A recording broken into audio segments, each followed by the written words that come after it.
નમસ્કાર વિદ્યાર્થી મિત્રો, છેલ્લે આપણે કેલ્વિન પ્લાન્ક અને ક્લોસિયસ નું વિધાન ભણતા હતા. આ બંને વિધાનો એ થર્મોડાયનેમિક્સ ના બીજા નિયમ તરીકે ઓળખાય. કેલ્વિન પ્લાન્ક નું વિધાન એવું હતું કે એવું ઉષ્મા એન્જિન બનાવવું અશક્ય છે જે ચક્રીય પ્રક્રિયા દરમિયાન શોષેલી દરેક ઉષ્માનું કાર્યમાં રૂપાંતરણ કરે. એટલે કેલ્વિન પ્લાન્ક એવું કહેતા હતા કે કોઈ પણ એન્જિનની કાર્યક્ષમતા ક્યારેય 100% હોય.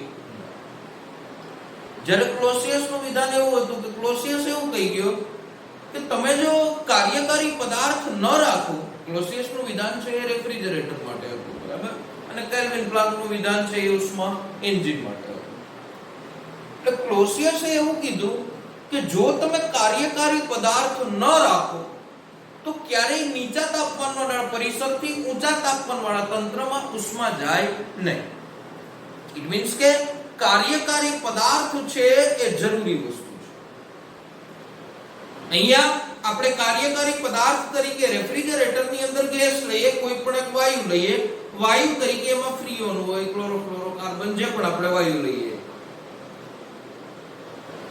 પણ એસી કે ગેસ કે બધાની અંદર without gas there is no possibility to that કે નીચા તાપમાનવાળા પરિસર કે નીચા તાપમાનવાળા તંત્રથી ઊંચા તાપમાનવાળા પરિસર કે તંત્ર તરફ ઉષ્માનું વહન થાય. આ વસ્તુ પોસિબલ નથી. આજે આપણે ભણશું. હવે આપણે બે પ્રશ્નો બાકી રહી છે, એક પ્રતિવર્તી અને અપ્રતિવર્તી પ્રક્રિયાઓ, અને બીજું છે કાર્નોટ એન્જિન. આ પાઠનો અગત્યનો ટોપિક. એટલે પહેલા આનું તો બે લીટી હું બોલીશ તો પણ તમને ખબર પડી જશે. પ્રતિવર્તી અને અપ્રતિવર્તી પ્રક્રિયાઓ. Reversible and irreversible process. પ્રારંભિક અવસ્થામાંથી તમે અંતિમ અવસ્થામાં કોઈ પણ તંત્રને, કોઈ પણ પદાર્થને લઈ ગયા, એ ફરીથી પાછું અંતિમ અવસ્થામાંથી પ્રારંભિક અવસ્થા પ્રાપ્ત કરે, પહેલા જેટલું દબાણ, કદ અને તાપમાન હતું એટલું જ ફરીથી પાછું દબાણ, કદ અને તાપમાન પ્રાપ્ત કરે, અથવા તો એટલો જથ્થો પ્રાપ્ત કરે, તો એવી પ્રક્રિયાને પ્રતિવર્તી પ્રક્રિયા કહેવાય. એના સિવાયની બધી પ્રક્રિયાઓ છે એને અપ્રતિવર્તી પ્રક્રિયા. એટલે લગભગ બધી પ્રક્રિયાઓ છે એ અપ્રતિવર્તી છે, પ્રતિવર્તી નથી. દાખલા તરીકે લોખંડનું ઘસાવું.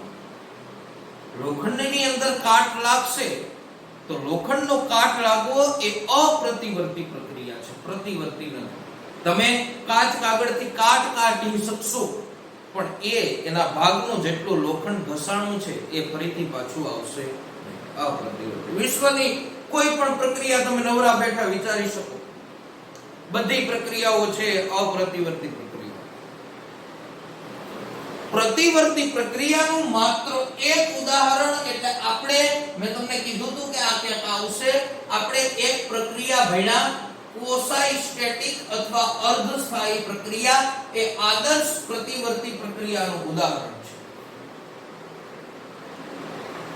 વાયુ તંત્રનું તમે દબાણ ત્વરિત રીતે, અચાનક રીતે ઘટાડી દો, બરાબર, એટલે તંત્ર પોતાની અંતિમ અવસ્થામાંથી પ્રારંભિક અવસ્થામાં આવવા માટે જે પણ પ્રક્રિયા કરશે, આ અત્યંત ધીમી પ્રક્રિયા હશે. આ અત્યંત ધીમી પ્રક્રિયાને ક્વોસાઈ સ્ટેટિક અથવા અર્ધસ્થાયી પ્રક્રિયા તરીકે ઓળખવામાં આવે. આ ક્વોસાઈ સ્ટેટિક અથવા અર્ધસ્થાયી પ્રક્રિયા છે એ માત્ર એક જ એવી પ્રક્રિયા છે જે પ્રતિવર્તી પ્રક્રિયાનું ઉદાહરણ આપણે. બાકીની બધી પ્રક્રિયાઓ, તમે માણસ માત્રને વૃદ્ધત્વ આવવું, જેમ જેમ સમય જતો જાય એમ આપણી ઉંમર વધતી જાય, એ રિવર્સિબલ નથી, ઇરિવર્સિબલ, અપ્રતિવર્તી પ્રક્રિયા. 80 વર્ષનો ભાગલો પછી કઈ છોકરું ન થાય, બરાબર. એટલે વિશ્વની કોઈ પણ પ્રક્રિયાઓ, કે સંસારિક જીવન હોય, વ્યવહારિક જીવન હોય કે સાયન્ટિફિક જીવન હોય, એની કોઈ પણ પ્રક્રિયાઓ છે એ અપ્રતિવર્તી પ્રક્રિયાઓ છે. પ્રતિવર્તી પ્રક્રિયાનું મેં તમને એક ઉદાહરણ આપ્યું, કઈ છે? ક્વોસાઈ સ્ટેટિક અથવા અર્ધસ્થાયી પ્રક્રિયા છે. એ પ્રતિવર્તી પ્રક્રિયાનું શું છે? તો અત્યાર સુધી કાર્નોટ એન્જિન ભણાવ્યા પહેલા તમને પાઠ વિશે થોડું નાનો એવો પાઠ છે. આપણે પાઠની શરૂઆત તાપીય સંતુલન નામની પ્રક્રિયાથી કાર્નોટ એન્જિન ભણાવવાનો બીજો કોઈ વાંધો નથી, પણ કાર્નોટ એન્જિન હું અત્યારે ભણાવીશ, થોડો મોટો ટોપિક છે એટલે આપણા સમય મર્યાદાની અંદર પૂરો થશે નહીં. બરાબર? તો પહેલો ટોપિક પાઠ વિશે થોડું આપણે નજર નાખી લઈએ શું ભણાય. પહેલો ટોપિક છે આપણો તાપીય સંતુલન. તાપીય સંતુલનની અંદર આપણે કોઈ બે તંત્રની અંદર પેલા ઉષ્મા અવાહક દિવાલ રાખતા હતા, પછી ઉષ્મા વાહક દિવાલ રાખતા હતા. એ તંત્ર બીજા તંત્ર સાથે તાપીય સંતુલનમાં આવશે કે નહીં તેનો આધાર એ બંને તંત્રોને અલગ પાડતી દિવાલ ઉપર રહેલો છે. ઉષ્મા વાહક દિવાલ હશે તો ઉષ્માનું વહન એક જગ્યાએથી બીજી જગ્યાએ થશે અને એ બંને તંત્રો છે એ તાપીય સંતુલનમાં આવશે, એના તાપમાન સમાન થશે. જો ઉષ્મા અવાહક દિવાલ હશે તો એ બંને તંત્રો છે તાપીય સંતુલનમાં આવશે નહીં. બરાબર છે? પછી બીજો ટોપિક આપણે ભણતા હતા થર્મોડાયનેમિક્સ નો શૂન્ય ક્રમનો નિયમ. 1931 ની અંદર આરએચ ફાઉલર નામના વૈજ્ઞાનિકે શોધ્યો. થર્મોડાયનેમિક્સ નો પ્રથમ નિયમ અને બીજો નિયમ શોધાઈ ગયા બાદ થર્મોડાયનેમિક્સ નો શૂન્ય ક્રમનો નિયમ શોધાણો. થર્મોડાયનેમિક્સ નો શૂન્ય ક્રમનો નિયમ કંઈક એવો હતો કે TA is equal to TC અથવા તો TB is equal to TC then TA is equal to TB. It means કે કોઈ તંત્ર A કોઈ ત્રીજા તંત્ર C સાથે ઉષ્મીય સંતુલનમાં હોય, કોઈ તંત્ર B કોઈ ત્રીજા તંત્ર C સાથે ઉષ્મીય સંતુલનમાં હોય, તો તંત્ર A અને તંત્ર B પણ એકબીજા સાથે ઉષ્મીય સંતુલનમાં હોય એવું કહી શકાય. આ આપણે થર્મોડાયનેમિક્સના શૂન્ય ક્રમના નિયમની અંદર ભણ્યા. બરાબર છે? એની અંદર આપણે તંત્ર A અને તંત્ર B વચ્ચે ઉષ્મા અવાહક દિવાલ રાખતા હતા, જ્યારે તંત્ર A અને B તંત્ર C સાથે જ્યાં જોડાય છે ત્યાં ઉષ્મા વાહક દિવાલ રાખતા હતા, જેના કારણે આ કન્ડિશન બનતી હતી. પછી આપણે ઉષ્મા આંતરિક ઉર્જા અને કાર્ય વિશે એક ટોપિક ભણ્યા. તો થર્મોડાયનેમિક્સ ની અંદર તમે કાર્યની સમજૂતી છે આંતરિક ઉર્જાના સ્વરૂપે આપી શકો. ઉષ્મા એ તાપમાનના તફાવતને કારણે વહન પામતો જથ્થો છે. આંતરિક ઉર્જા તાપમાન એટલે શું એ પણ આપણે સમજ્યા. બરાબર છે? ઉષ્મા આંતરિક ઉર્જા અને કાર્ય. પછી આપણો ટોપિક હતો થર્મોડાયનેમિક્સ નો પ્રથમ નિયમ. તો થર્મોડાયનેમિક્સ નો પ્રથમ નિયમ એ ઊર્જા સંરક્ષણના નિયમનું વ્યાપક સ્વરૂપ છે. ઊર્જા સંરક્ષણનો નિયમ એટલે delta Q is equal to delta U plus delta W. આમાંથી ડેલ્ટા U ને સૂત્રનો કરતા બનાવો તો delta Q minus delta W. Delta U નો આધાર ફક્ત પ્રારંભિક અને અંતિમ અવસ્થા ઉપર છે, લીધેલા માર્ગથી એ સ્વતંત્ર છે. ડેલ્ટા Q પર્સનલી અથવા ડેલ્ટા W નો આધાર લીધેલા માર્ગ ઉપર છે, પરંતુ ડેલ્ટા Q અને ડેલ્ટા W નું સંયોજન એટલે કે delta Q minus delta W એ લીધેલા માર્ગથી કેવું છે? સ્વતંત્ર છે. આવું આપણે ભણ્યા. પછી આપણે એક સૂત્રની સાબિતી કરી Cp Cv is equal to R. Cp એટલે અચળ દબાણ વિશિષ્ટ ઉષ્માધારિતા.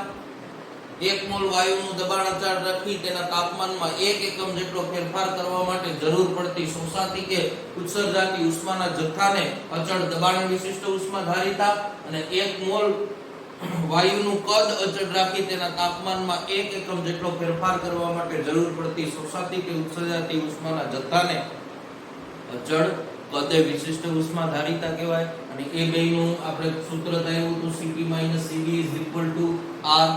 બરાબર છે? R it means કે વાયુ અચળાંક બરાબર 8.31. R ની કિંમત હું તમને કહી દઉં. R is equal to 8.31 joule into mole inverse into Kelvin inverse. આવું થશે. બરાબર છે? આના ઉપરથી આપણે Cv F બરાબર આપણે કિંમતો તારવતા હતા. F બરાબર દાખલા તરીકે વાયુની મુક્તતાના અંશો 3 હોય તો Cv is equal to 3R/2 થાય. Cp is equal to કેમ કે Cv નું સૂત્ર છે Fr/2, Cp નું સૂત્ર છે Fr/2 plus R એટલે શું થશે? Cp is equal to 5R/2 કેમ કે 3R/2 plus R એટલે 2R + 3R એટલે 5R થશે પ્લસ R હતા. બરાબર? એટલે Cp ની કિંમત અને ગામા is equal to આપણે લખતા હતા Cp divided by Cv એટલે કે 5R divided by 2 એના છેદમાં 3r divided by 2 r/2 cancel એટલે ગામા ઇઝ ઇક્વલ ટુ આપણે શું મળતું હતું 5/3 એટલે f ની મદદથી તમે cv cp અને ગામા મેળવી શકો આવું આપણે એક પ્રશ્નની અંદર જોયું પછી આપણે ભણતા હતા થર્મોડાયનેમિક અવસ્થા અને અવસ્થા ચલ રાશિઓ અવસ્થા ને જોડતું સમીકરણ અવસ્થા કોઈ પણ અવસ્થાને જોડતું સમીકરણ એટલે આપણે ભણ્યા PV શું ભણ્યા mu r t અવસ્થા ચલ રાશિઓના બે પ્રકાર ઇન્ટેન્સિવ ચલ રાશિ અને એક્સટેન્સિવ ચલ રાશિ આપણે ભણી ગયા બરાબર છે પછી આપણે ભણ્યા કોસાઇસ્ટેટિક પ્રક્રિયા કોસાઇસ્ટેટિક એટલે શું મેં તમને કીધું કોઈ પણ વાયુ તંત્રનું અચાનક તમે દબાણ ઘટાડો તો એ વાયુ તંત્ર અંતિમ અવસ્થામાં આવશે એ અંતિમ અવસ્થામાંથી પ્રારંભિક અવસ્થામાં આવવા માટે જે પણ પ્રક્રિયા કરશે અત્યંત કેવી હશે ધીમી હશે આ અત્યંત ધીમી પ્રક્રિયાને કેના તરીકે ઓળખવામાં આવે કોસાઇસ્ટેટિક પ્રક્રિયા પછી આપણે ભણતા હતા સમતાપી પ્રક્રિયા દરમિયાન થતા કાર્યનું સૂત્ર આવું આપણે ભણ્યા W q mu rt ln v2 v1 આ સૂત્ર આપણે કાર્નોટ એન્જિન ની અંદર આવશે ખાસ ધ્યાનમાં રાખજો સમતાપી પ્રક્રિયા દરમિયાન થતું કાર્ય છે એમાં વાયુ વડે કાર્ય થાય તો શું વાયુ પર કાર્ય થાય તો શું v2 greater than v1 તો w greater than 0 અને v2 less than v1 તો w less than 0 આ આપણે ભણ્યા બરાબર છે પછી આપણે ભણતા હતા સમકદ પ્રક્રિયા સમોષ્મી પ્રક્રિયા બરાબર સમદાબી પ્રક્રિયા ચક્રીય પ્રક્રિયા અને પછી આપણે ગયા હતા ઉષ્મા એન્જિન અને એની કાર્યક્ષમતાનું સૂત્ર ઉષ્મા એન્જિનની કાર્યક્ષમતાનું સૂત્ર આપણે eta is equal to 1 q2 ના છેદમાં q1 આવું આપણે એક સૂત્ર થયું ઉષ્મા એન્જિનની કાર્યક્ષમતા પછી આપણે રેફ્રિજરેટરના પરફોર્મન્સ ગુણાંકનું સૂત્ર તારવતા હતા રેફ્રિજરેટરના પરફોર્મન્સ ગુણાંકનું આપણે સૂત્ર મળતું હતું alpha is equal to q2 ના છેદમાં q1 q2 બરાબર આ રેફ્રિજરેટરનો પરફોર્મન્સ ગુણાંક થઈ ગયો પછી આપણે હાલ જ હમણાં આગળ જ ભણ્યા કે ભાઈ થર્મોડાયનેમિક્સ નો બીજો નિયમ એટલે કેલ્વિન પ્લાન્ક નું વિધાન અને ક્લોસિયસ નું વિધાન અને આજે આપણે ભણ્યા છે પ્રતિવર્તી અને અપ્રતિવર્તી પ્રક્રિયાઓ બરાબર છે હવે કાર્નોટ એન્જિન અને એની કાર્યક્ષમતા આપણે નેક્સ્ટ પીરિયડ ની અંદર ભણશું